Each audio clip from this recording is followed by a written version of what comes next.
왜? 라고 생각하는 순간 수험 기간이 길어지기 때문에 그냥 닥치고 외우자 라고 생각하시는 분들이 많은 것 같은데, 그렇게 글자 그대로만 외우면 빨리 까먹어요. 안녕하세요. 아는 회계사입니다. 오늘은 세무사 시험 공부에 대해서 전반적으로 이야기해 보려고 하는데요. 이 시험은 100점을 맞는 시험이 아니에요. 일정 점수만 넘으면 60점이라고 하는 그 커트라인이 있는 것이기 때문에 100점을 맞는다는 것으로 생각하시지 마시고 양을 줄이고 기출문제부터 정복하는 것으로 시작하시면 될 것 같습니다. 목표 점수로 치자면 80점을 목표로 하고 거기에서 최대한 가깝게 하는 방식으로 가져가셔야 되죠. 특히 1차 시험 같은 경우에 있어서는 기출문제만 완벽하게 정복하셔도 무난하게 합격선에 이를 수 있을 겁니다. 그러다 보니까 뭐 사람에 따라서 상황은 다를 수는 있는데 1차를 일단 복고 보자 라고 하는 그런 전략으로 이제 제낄 거 막 다 제끼고, 예를 들면 세법에서는 법인세는 안 본다, 법인세 계산은 버린다, 이런 식으로 접근하시는 분들도 있는데요. 어차피 시험은 2차까지 붙어야 붙는 것이기 때문에 1차 시험만 붙고 2차를 계속 떨어지는 분들도 있어요. 그래서 초시생이라고 한다면 일단 1차만 붙고 본다 라는 마인드로도 가져가지는 않으셨으면 좋겠습니다. 다음은 이제 강의 선택에 관한 문제가 있는데요. 일단 실강과 인강이 있죠. 그걸 어떻게 선택해야 되느냐. 자신의 성향을 먼저 파악하셔야 됩니다. 나는 이제 공부 계획 세는 것도 잘 못하겠고, 짜여져 있는 시간표대로 가져가는 거, 그 다음에 뭐 선생님들 비교해 보는 것도 잘 못하겠고 하니까 일단 초시생이라고 한다면 종합반을 선택하시는 경우도 있고요. 나는 그래도 내가 어느 정도 이제 공부해 본 가닥이나 이런 걸 생각했을 때 내가 주도적으로 해가지고 시간표도 짜고 선생님도 선택했으면 좋겠다 라고 하면 이제 인강으로 하는 게 훨씬 효율적이기는 하죠. 보통 이제 종합반 같은 경우에는 실강으로 돌아가는 경우가 많으니까. 그리고 적절하게 실강을 섞는 것도 전 괜찮다라고 생각이 드는 게, 인강으로만 100% 채우시되 이제 실강을 한 개 정도 듣는다라고 하면 학원에 가면서 좀 현장감도 느낄 수 있고 리프레시도 되고, 뭐 한 과목 정도는 실강을 섞는 것도 괜찮다고 생각이 듭니다. 그래서 많은 분들이 인강으로 많이 들으시겠지만 실강에도 이런 장점도 있으니까 본인 성향에 따라서 적절히 배합하시면 좋을 것 같습니다.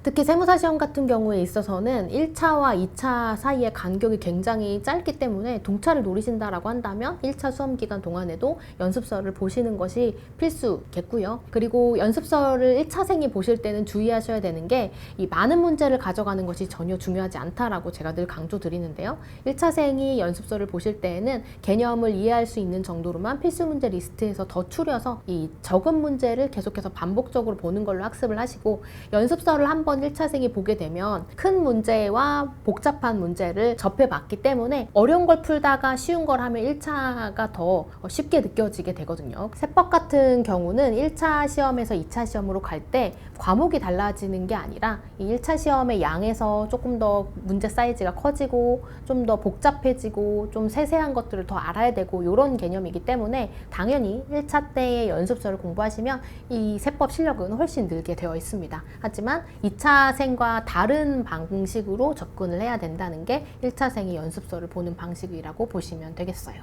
그래서 정리하자면 1차 시험 같은 경우에는 기출문제만 풀어도 충분히 합격이 가능하긴 한데, 2차 시험에 있어서는 기출문제뿐만 아니라 연습서에 있는 많은 문제들을 연습해 보시는 것이 중요합니다.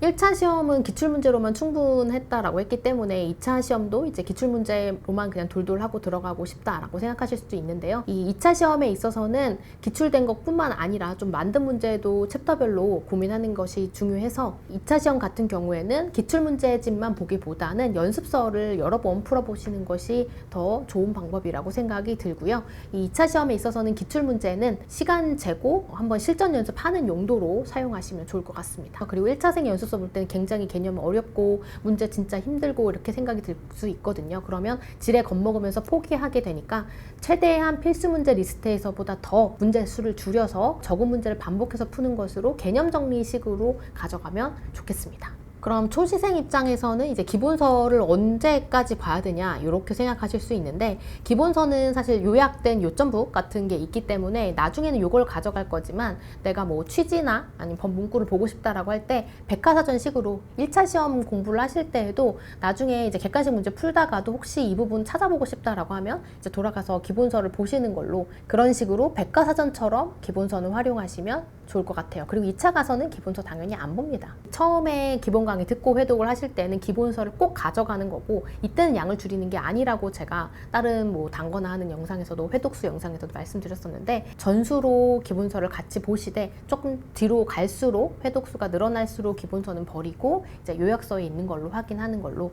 그런 식으로 가져가시면 되겠습니다.